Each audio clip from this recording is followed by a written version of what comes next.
Bismillah ar-Rahman ar-Rahim. Now today's main headlines. Record number of internally displaced people globally amid conflicts in Sudan and Gaza.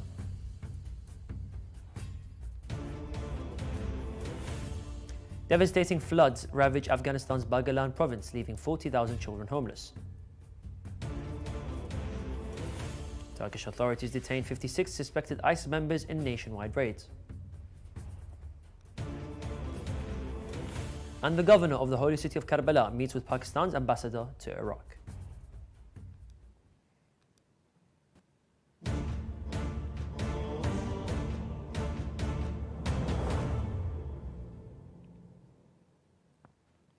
Assalamu alaikum wa rahmatullahi wa barakatuh, dear viewers. This is Yunus Dawood and you're watching Shia Waves live from London, only on Imam Hussein TV 3.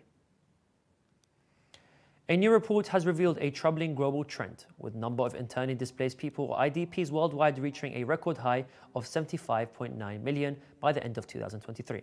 This marks a staggering 50% increase over the past 5 years, according to the Internal Displacement Monitoring Center, or the IDMC. Sudan alone accounted for 9.1 million IDPs, the highest number ever recorded for a single country since 2008. Meanwhile, the recent violence in Gaza resulted in 1.7 million Palestinians being internally displaced, with 3.4 million new displacements. In total of 68.3 million people who are displaced globally due to conflict and violence, while 7.7 million were displaced by natural disasters. In the meantime, more than 300 Syrian refugees headed back home to Syria in a convoy on Tuesday, leaving two remote northern western towns in crisis-stricken Lebanon. The UNHCR says 9 out of 10 Syrian refugees in Lebanon live in extreme poverty and need humanitarian aid to survive.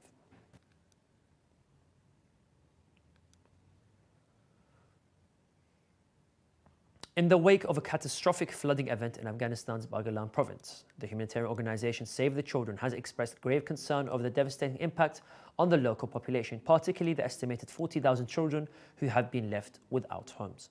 In response to the crisis, Save the Children has launched a series of health clinics in the affected areas, staffed by both female and male specialists to provide critical medical assistance to the displaced. The organization attributes the recent floods to Afghanistan's vulnerability to the impacts of climate change, noting that children have borne the brunt of this natural disaster. Local authorities have reported that at least 200 people, including children, have lost their lives in the floods, a figure that the Ministry of Refugees and Repatriations of the Taliban's administration has been since revised to 315 fatalities altogether. In a major crackdown on Islamic State known as ISIS activity, Turkish police have detained 56 suspected members of the terrorist group across 4 provinces in the country. The suspects are accused of recruiting for ISIS, providing weapons and organizational training, as well as offering logistical support and financial aid to active members. Turkey has designated ISIS as a terrorist organization since 2013 and has blamed the group for several deadly attacks within its borders in recent years. The latest arrests underscore Turkey's ongoing efforts to disrupt ISIS networks operating within its Turkish territories. Let's take a look back at today's main headlines. Record numbers of internally displaced people globally amid conflicts in Sudan and Gaza. Devastating floods ravage Afghanistan's Baghlan province, leaving 40,000 children homeless. Turkish authorities detained 56 suspected ISIS members in nationwide raids. Also tonight, International Monetary Fund warns of impact of artificial intelligence on job markets worldwide. The governor of the holy city of Karbala, Engineer Nasif Jasim Al-Khattabi, met with the Pakistan ambassador to Iraq, Mohammad Zishan Ahmed, during his visit to the holy city. The governor's office said in a statement received by Shia Waves agency that the two officials discussed prospects of cooperation between the local government in the holy city of Karbala and the Islamic Republic of Pakistan, as well as the entry of pilgrims during the holy Arba'een of Imam Hussein alayhi salam. According to the statement, Pakistan ambassador expressed his gratitude and appreciation to the local government of the holy city of Karbala for its significant efforts in the organization and organizing the movement and stay of millions of pilgrims from across the world, including pilgrims from Pakistan.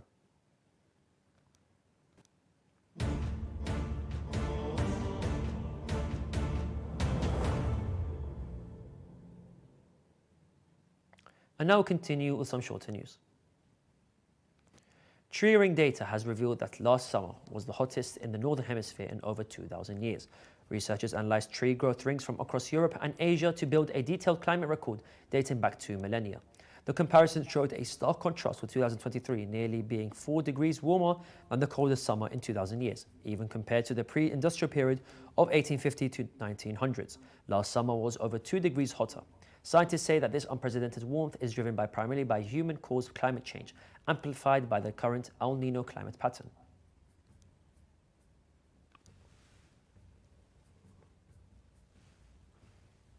The Cameroon military has transported more than 300 civilians, mostly women and children, who were rescued from Boko Haram terrorist captivity along the border with Nigeria and Chad to military posts in northern Cameroon this week.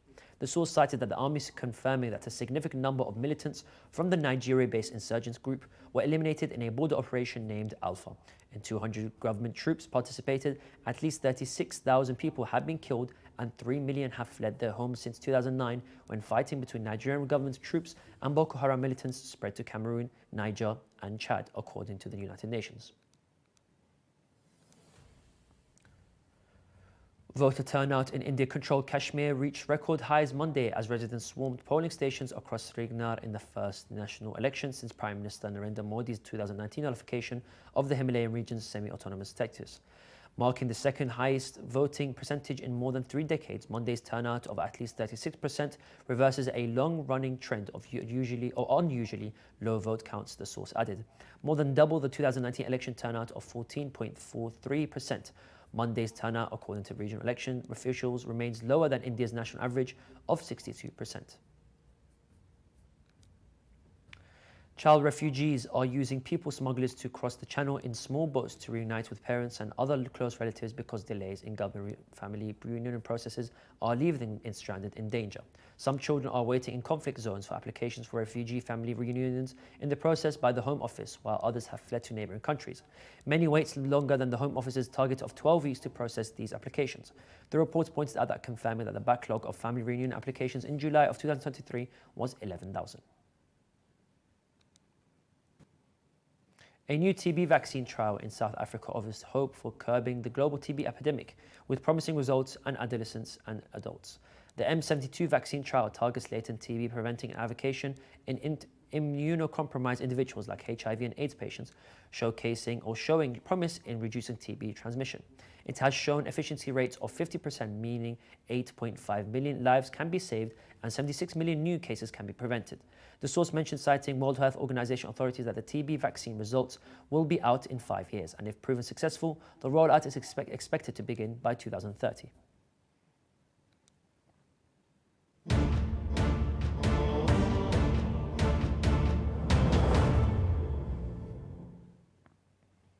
According to experts, AI has the potential to automate routine and repetitive tasks, leading to its increased efficiency and productivity in many industries. IMF has recently voiced concerns over the impact of artificial intelligence on job displacement for workers who perform these tasks. More details in the following report.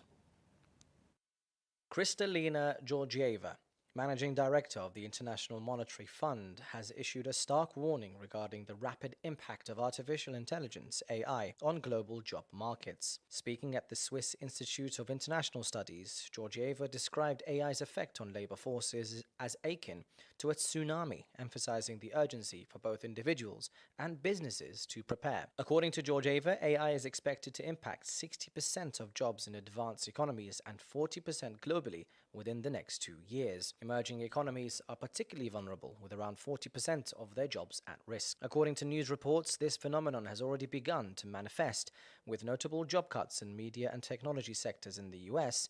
Employment consultancy challenger Gray and Christmas reported a rise in AI-related job cuts since May 2023 as companies transition towards AI-driven operations. In a notable example, IBM, an American multinational technology company headquartered in New York, announced layoffs in non-customer-facing roles, aiming to replace them with AI, impacting up to 26,000 positions, or 10% of its workforce. The IMF has highlighted similar risks for low-income countries, where 26% of jobs are threatened by AI. The IMF official reiterated the potential benefits of AI, such as increased productivity, but cautioned against its downsides, including misinformation, and growing inequality, calling on policymakers to manage this transition effectively to mitigate social tensions. The IMF's concerns align with the PwC report predicting that AI could displace approximately 26% of jobs in China. The global discourse on AI's impact continues, with tech giants like Google, Microsoft, and Intel conducting studies on AI-related job losses. This is Ali Al-Hadi reporting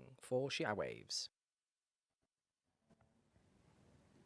We have reached the end of today's news. Let's take a look back at the main headlines for this evening. Record number of internally displaced people globally amid conflicts in Sudan and Gaza.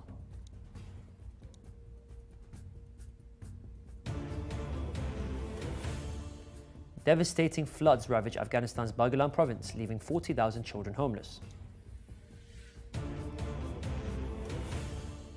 Turkish authorities detain 56 suspected ISIS members in nationwide raids.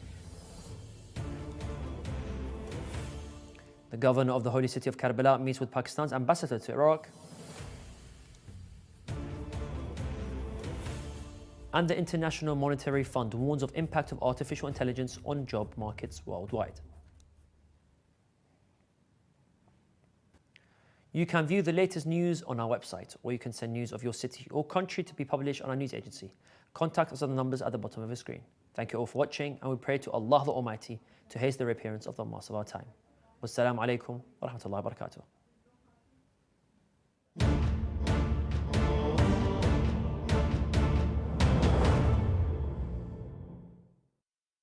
When I call people that I met, let's say 5 years ago in Karbala during work, I call them 5 years on.